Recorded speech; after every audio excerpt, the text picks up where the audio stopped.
From Fox 8 Sports, this is the Black and Gold Review Show, sponsored by your Southern Quality Ford dealers, the Ford F-Series, celebrating 42 years of truck leadership. Breeze out of the huddle under center. They got a tackle over formation, and Alvin Kamara off right tackle into the end zone. 6 yards out, the Saints take a 13-7 lead. And eventually that led to a 1-0 start to the season for the Black and Gold. Welcome into the Black and Gold Review. I'm Juan Kincaid along with Sean Vazan. And of course, Saints Hall of Famer Deuce McAllister is with us as well. He's on the phone. Guys, it wasn't pretty, but a win is a win. Deuce, right? One, every time, you step out on that field, you hope to be perfect, but sometimes that is not going to be the case. At the end of the day, you want to come away with a victory, and that's exactly what they did. They were successful in capturing a victory. They weren't perfect, but they didn't have to be. At the end of the day, they beat a team pretty handily. That's going to be a division rival for years to come. That's been a division rival with Tom Brady, certainly with Tampa Bay. So wasn't perfect, wasn't pretty, but they got the job done. And you're 1-0 to start the season. Get you right to the headlines. Busy show tonight. Headline number one, defense outshines quarterback showdown. Most of the talk leading up to Sunday's opener, the two fossils playing at quarterback, Drew Brees, Tom Brady. 84 years combined on this planet for the two of those guys and still going strong at the position, but neither guy put together a performance to remember. Instead, the defense, Deuce, ruled the day, especially the Saints. 3 sacks of Tom Brady, picking him off twice. Just your thoughts on this defense carrying over from training camp. For the Saints, they knew that they had to get Brady off of his spot. You cannot allow him to be comfortable. And so for them, they were able to attack him in different ways. And it was interesting, the package that they chose to use as far as the dime package. The Saints can really deploy that dime package with either 3-down linemen or 4-down linemen. And for the most part, they chose to go with 4-down linemen. And I thought that they did a really good job of exploiting the weakness in Donovan Smith, the left tackle, and really just winning some one-on-one battles. And then obviously Dennis Allen was going to be aggressive. He sensed the blitz from every different angle imagined, and they were able to flush to Brady. I thought both front sevens played very well, Tampa's and obviously the Saints. But the secondary for the Saints, you mentioned that dime package, dudes. DJ Swearinger played 34 snaps. He's generally the guy they bring in when they do that dime package. They were only in base package, I believe, 3 snaps for the entire game. I thought the secondary, though, for the Saints really played well. I thought they really won that battle against Tampa Bay's receivers. I thought Tampa's secondary played well as well. But also, I just think the Saints secondary really kind of set the tone. This was something that we saw in training camp. They played well all camp, the practices you and I were at, but sometimes training camp can be a little bit of fool's gold. You're not really sure what's going to happen on week 1, but that was something that held up from training camp to week 1. The Saints secondary, they were phenomenal. Nice job by them on Sunday. Headline number 2, special teams steps up, blocked field goal, a fumble recovery on a pooch kickoff, solid returns by Deontay Harris. Sean, the Saints haven't had a lot of time to get things together with that unit, but their experience is what showed through on Sunday. This is a deep roster. When you have a deep roster, generally speaking, you have really good special teams. You had a blocked field goal in Morgus Hunt. You had that pooch kickoff that they practice all the time. Tampa clearly did not. Special teams-wise, Deontay Harris had some nice returns, also contributed on offense. Thomas Morstead had that pooch kickoff, but also some great punts. Special teams, this unit has been elite for the last 3 or 4 years now. It's really been a catalyst for this 3-4 year run, and they played really well yesterday. And look, the Saints kind of needed it just to have that complementary feel to this game. Guys like Justin Hardy, Craig Robertson, these are guys that are core special teams guys that seem to step up every single time they play.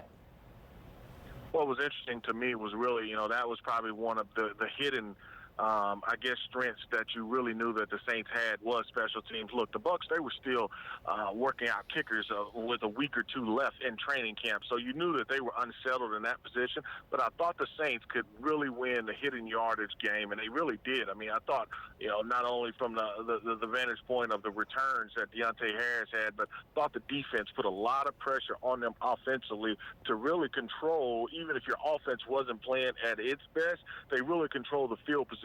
I think the Saints, that's just always a plus for them, regardless of who they're playing. All right, headline number 3, offense shines at the right times. Even Sean Payton admitted after the game he struggled as a play caller on Sunday, but during the brief moments, the offense did find the rhythm sometime. They looked good. Passing numbers, rushing numbers weren't great, but Deuce, they did just enough to get a win offensively. did just enough to get a win, and they're going to go back and look at that film, and they're going to see some really small things that they can do, and they know it. I mean, I'm preaching to the choir because I've sat in those rooms with those guys that, hey, look, if we execute or finish this block just a little bit better, or if I hesitate or I go ahead and hit the hole just right here, you know, it's a different outcome, and they feel a lot better about themselves. And we're talking about this with a unit that still scored 24 points, but they left a lot of points out on the field as well. You know, you go back and you look at the Jared Cook third down play. I think that was a third down play, but it was a slant. He was in the red zone, high red zone, and I mean, it almost like it surprised him how fast it got up on him as far as the ball is concerned. There was just a couple small plays that, you know, if they can just finish some things off, they'll be fine offensively. But that was the play right there. The Jared Cook throw to from Drew Brees, where he checked the line of scrimmage, the 46-yarder.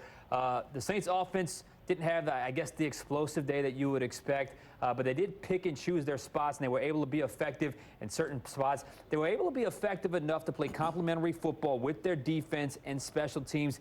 Each unit seemed to pick each other up when they had to at times. So offensively, got some work to do. Everyone knows that, but go back and watch the Saints offense.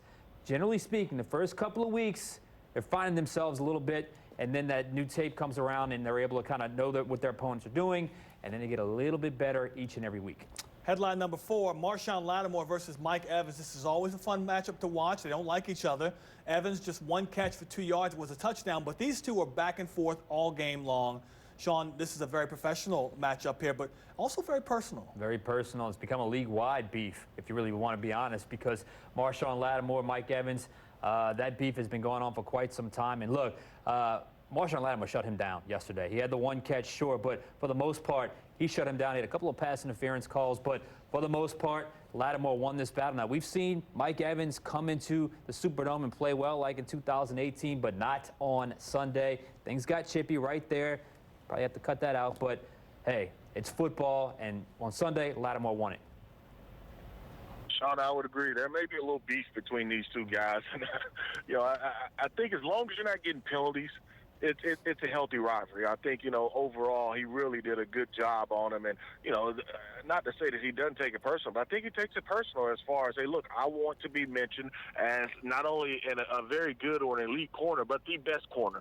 And he went out and he showed it. You know, the only thing that you really can get upset about are the penalties, you know, and that's the pass interference penalties. Outside of that, hey, look, keep doing what you're doing, kid, because you do an outstanding job. Headline number 5, Davis to Kamara. Mario Davis, Alvin Kamara got their paydays before Sunday's kickoff. Saints front office took care of the two of the most important guys on this team. DeMario Davis, 3-year, $27 million. Deuce, do you like that number for him? And it obviously shows he wants to stay here. He definitely wants to stay here because I'm telling you, if he had hit the open market, he would have got a lot more than that. And I think for him, have the opportunity to be the leader of that defense and to continue to grow with that unit. And obviously, he talks about loving those guys in that locker room. You know, they have something going that's really special. And I think the overall part, the other part of it as well, is him being close to home. I think that definitely helps because you're in Cleveland, you're in New York. A lot of family members can't afford or they can't get to see you. And where he's at in his career, this point of his career, he has an opportunity to win a Super Bowl, but also continue to expand that brand with the great things that he's doing off of the field. Good points there, Deuce. On Alvin Kamara, 5 years, $75 million, second highest paid guy in the league, Sean. Maybe a higher number than anybody expected, but he's worth the money. Clearly, he's worth it, and Saints felt he was worth it at that position, given the timing of where he's at in his career, where Drew's at in his career. Running backs are short. They're getting paid now. They're no longer devalued $15 million a season. I thought they would settle in about 13 and a half, 14 when they signed that contract extension. But you can tell on Kamara's face, the look on his face after the game, that look of relief. He scored 2 touchdowns. Didn't have a perfect game, but he did score 2 touchdowns. He did look quick, this play right here in particular. So he had a good day, and they're paying him for many more big days. And he was healthy for the first time in a long time. All right, still to come on the Black and Gold Review Show. Alvin Kamara earned that fat paycheck on Sunday, and this screen pass got him going. Sean Vazan will show us how this play played out next.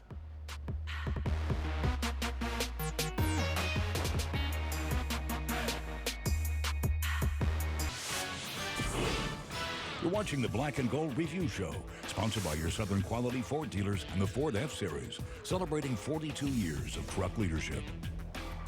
All right, welcome back in. Time now for some film study, and for that, we bring in Sean the Fan. All right, on a day where Sean Payton admitted his play calling was awful, he did get one call right. The team's first touchdown of the season. It was all around great execution, and it's the subject of tonight's film study.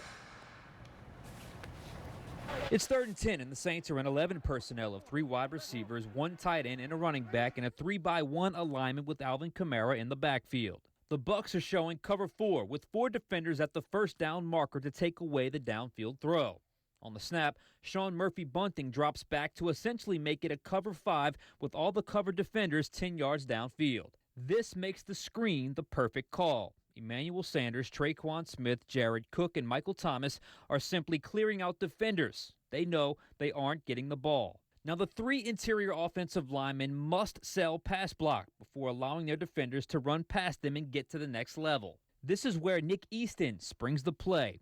Once he disengages with William Golston, he moves to Devin White, who sniffed out the screen and is in line to make the play. But just as he approaches, Easton cuts him down right as Breeze throws. Meanwhile, Vita Vea does a nice job of recognizing screen and grabs Kamara. 41 does a better job of shaking him off. When he catches it, it's simply a matter of numbers. There's 2 Saints blockers, Eric McCoy and Andrus Peat, who are already at the second level, to 2 Bucs defenders. McCoy and Peat seal their blocks and create a nice lane for Kamara to slip through for a touchdown. Now, to be fair, McCoy may have gotten away with a hold on that play. It doesn't matter. It wasn't called. It was still a well-timed call and a well-executed screen. Sean, I agree with you. The only thing there I would say is you just have to be careful there when you're finishing some of those blocks, particularly downfield. You know, the referees, they get a little itchy. You get defenders crying for calls. But I thought, you know, you see the explosion by Alvin and you know, his quickness, particularly in short spurts, the short bursts. Vita Vea looks like he's about to make that tackle. I mean, Vita Vea reads the screen really well, but Alvin just pulls away from him, and I think that's the explosion that you hope that you have for the full season. That's the explosion you were missing a lot last year when he was injured most of the time. Time to get into our mailbag submitted on the final play after using the final word feature. With Thomas and Sanders in the lineup, is this a make it or break it season for Traquan Smith? That from Neil down in Cutoff. Thanks, Sean. Yes, I think he's got to step up. I think he's got to be productive. He had 1 catch, 4 yards. You see it right there. He's a very good run blocker for a wide receiver, but a wide receiver in the NFL can't just make a living off of blocking. He's got to be able to catch the ball. He's had some spurts throughout his first couple seasons. Didn't have a great game yesterday just in terms of numbers, but I do think he's going to have to show a little bit more production for him to have a future with this club. What do you think, Deuce? I agree with you. I think, you know, you don't have to go out and be Emmanuel Sanders. You don't have to go out and be Michael Thomas. But I think there is a role for you. But you're looking for a little bit more production. And, you know, look, he may not get the looks like some of those other guys are going to get, and particularly if you're the number 3 receiver on this team. But when his opportunity, his number is called, he's got to make a play for you. Our next question comes from J.J. Les down in Metairie. He wants to know any reason why Ty Montgomery wasn't involved in the offense more. Deuce, what do you think? 4 snaps on offense. Look around. There's only one football. Yeah. I mean, look at the talent that you have offensively. Ty's number will come. I mean, his opportunities will come as far as it is concerned with this Saints offense. But look, you can only give the football to too many guys. I mean, there's only one football to go around, and when you talk about only having 65 or 70 snaps offensively, you can't get everybody involved. And this offense has always been known to spread the ball around, a lot of snaps, a lot of personnel groupings, a lot of different formations. It's just one game. It's all right. Ty Montgomery will contribute at some point on the offense this season in a big way. He did have 23 snaps on special teams, so he did a good job in this game for what they asked him to do. Question number 3, should I be worried about our inability to run block? Double D, Darren D down in Metairie. Saints had 82 yards rushing as a team. Sean? This was the #1 rush defense a year ago. They brought back most of that front 7. I said earlier in the show it's a salty front 7. They're a really good front 7. But still, the Saints were able to get 20-plus carries. And when that's happening, I think actually it might be closer to 30. They were able to get 34, I believe, carries. And when you're doing that, you have pretty good balance. They only threw the ball 31 times. A couple of those runs, it was a Drew Brees run and a Taysom Hill run off a pass. But still, you get my point. There was some balance there. So maybe you didn't necessarily get the huge runs, but I think they were able to chip away just enough to keep Tampa Bay honest.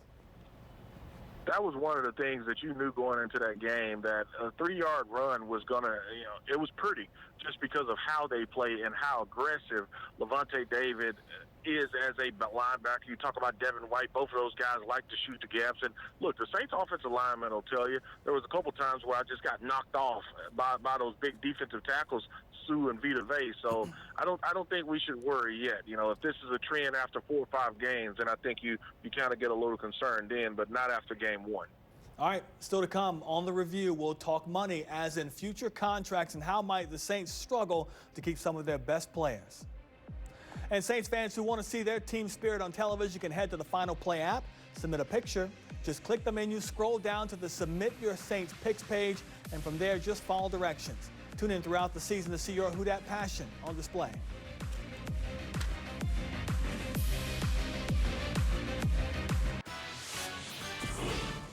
You're watching the Black and Gold Review Show, sponsored by your Southern Quality Ford dealers and the Ford F-Series, celebrating 42 years of truck leadership. All right, welcome back in. Time to tackle a tough subject that has a bit of an unknown attached to it, the salary cap. And that's the subject of this question from Chuck Thoe down in Thibodaux, down Ponchatoula. With this year's big contract signings like Thomas, Kamara, and Davis, and a bleak cap coming up, which players will the Saints most likely lose next year? Deuce, what do you think? I'm going to live in the moment. I'm not going to worry about it. That's obviously something that they will have to address this offseason. Obviously, I know that they're trying to get their 2 big guys, Lattimore as well as Ryan Ramczyk, taken care of as well. That's on the horizon. You just really have to see what happens with the salary cap. We know what the projections look like, but we don't know if that's going to be the final number. So we'll see what happens. I agree. We don't know what the salary cap number is going to be. We know what the lowest it can be. That's $175 million. Who knows what it's going to be when the season finally comes to a close. But I'll just read off some contract years for you, Deuce. Jared Cook, Sheldon Rankins, Marcus Williams, Alex Anzalone, Trey Hendrickson, all playing on their contract years right now. There's a list of about 12 or 13 guys. I have it in my office right now, but those are some of the big names. They already inked Davis, Kamara, you said Michael Thomas, and there's some extensions on the way with Ramczyk and Lattimore. I don't know. I don't think every one of those guys will be back next year, but they're there this year, so that's all that matters. And Deuce, I will go back to something I always say in the office, and Sean Vazan always laughs at me, but he agrees, though. If they're ever short of money, Mickey Loomis always finds a way to find the money to get the player that they need. I would imagine your thinking is that it'll happen again, that the players they need to have back in this offense or defense or special teams will be here some way, somehow. I agree. I think the players that they have to have, they're gonna be able to get. You always maybe want to keep everybody, but you won't be able to. That's where it's maybe a young guy has to step up just because of his contract, or even a veteran guy that has to come in and he's on a prove-it type of situation as far as a deal is concerned. But he'll make it work. They will be still a competitive team, whether, you don't have that young core that you've had the last couple of years there together for you. Cycle of life in the NFL. Young guys, they have a good draft class. They want to get paid at some point.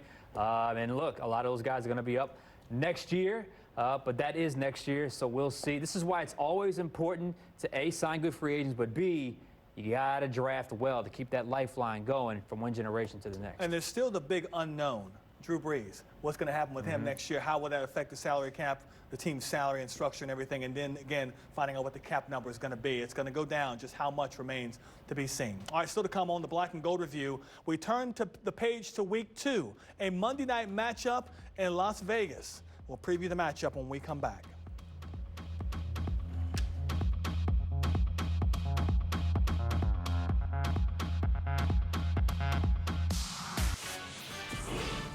You're watching the Black and Gold Review Show, sponsored by your Southern Quality Ford dealers and the Ford F-Series, celebrating 42 years of truck leadership. All right, next up for the Saints, a trip to Vegas to face a Raiders team that opened the season with a win at Carolina. Las Vegas had a balanced attack against the Panthers. Quarterback Derek Carr, 239 passing, a touchdown. Their run game, 133 and 3 more scores. But they had the rally to beat the Panthers. Deuce, your first impressions of this Raiders team? I think when you look at this Raiders team, I think you see a talented team, and they're really trying to figure out who they are, what they are. You really like Carr as a quarterback. You like Jacobs as far as the running back is concerned. Offensive line-wise, they've been a physical group, so it's not going to be an easy task. Normally, you knew it would have been crazy and wild out there just because it's the home opener, but no fans are there, so, you just have to go and play. Sean, Monday Night Football obviously won't feel the same without any fans. They're not going to have any in Vegas. But will it feel the same for Breeze and company, who always get up for playing on Monday night, on Thursday night, in front of a national audience? Yeah, I think they generally will always get themselves up for that Monday night game, primetime matchup. They generally do that. It'll be interesting to see how they play on the road this time with no fans. But I got to tell you, this Raiders team's a little scary to me. On paper, it looks like the Saints are better, but they got a lot of young talent. And sometimes a lot of young talent, they're not really sure what they're doing, but that can be scary in a game. So it's just something to watch next week. Seems like it might be another game where the quarterbacks can have big games and a lot of points on the board. All right, be sure to tune in tomorrow night for Fox 8 Overtime, when we'll have more Saints talk, as well as look at all the big stories in South Louisiana sports this week. We'll answer your viewer questions as well. Keep submitting those on the Final Play app using the Final Word feature. And be sure to watch Fox 8 Overtime every Tuesday night at 10:35. And for Deuce and Sean and everyone here at Fox 8, I'm Juan Kincaid. Thanks for watching our next newscast bright and early, 4:30 in the morning. Have a great night. This has been the Black and Gold Review Show, sponsored by your Southern Quality Ford dealers and the Ford F-Series, celebrating 42 years of truck leadership.